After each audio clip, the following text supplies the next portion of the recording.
எனக்கு அன்பானவர்களே, மறுபடியும் இந்த நிகழ்ச்சியின் வழியா நான் உங்களை பார்க்குறதுல மிகவும் சந்தோஷப்படுறேன். நீங்கள்லாம் சந்தோஷமா இருப்பீங்களா? நீங்கள்லாம் கர்த்தருக்குள்ள சந்தோஷமா இருக்கீங்கன்னு நான் விசுவாசிக்கிறேன். சரி, இன்னைக்கு நம்ம என்ன பார்க்குற போகிறோம்னா, நம்ம அநேகர் ஏதோ ஒரு காரியத்தை குறித்து கவலைப்பட்டுட்டே இருக்கிறோம். ஒன்று என்னென்னா, என் வியாதி மாறாதா, என் பிரச்சனை மாறாதா, என் கடன் பிரச்சனை மாறாதா அப்படின்னு சொல்லி இருதயத்தில் நம்ம கவலைப்பட்டுட்டே இருக்கிறோம் இல்லையா? அதனால தான் வசனம் கூட சொல்லுது, நீங்கள் கவலைப்படுறதுனால ஒரு முழம் கூட்ட முடியுமா, குறைக்க முடியுமா அப்படின்னு சொல்லி பைபிள் இருக்கு. உண்மைதானே? நம்ம கவலைப்படுறதுனால ஏதாவது நடக்குமா?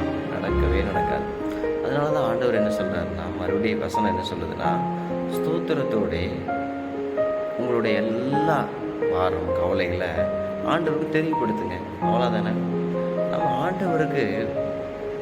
ஆண்டவர் சமூகத்தில் போய் நல்லா அவர் பிரசன்னத்தில் இருந்து உங்கள் கவலைகள்லாம் அவர்கிட்ட சொல்லுங்கள். அவர் பார்த்துக்குவார். அதனால